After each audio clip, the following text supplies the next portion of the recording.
Yan mga katigmak, bibisitahin muna natin uli ang ating mga lukot.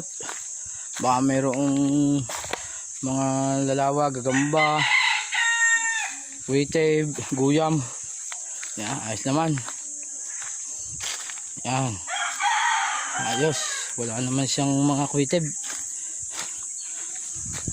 Wala, okay lang.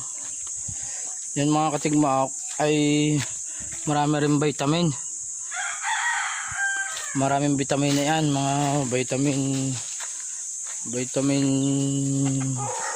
yung vitamin C, yan ganyan, vitamin ganyan. Oh wow.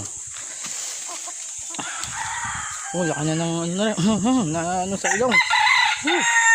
Na ano sa ano nanananggid eh. Yan, katingmak Yan yung mga yan ay 10 bucks. Titingnan natin kung may mga lalawa, gagamba. Yan.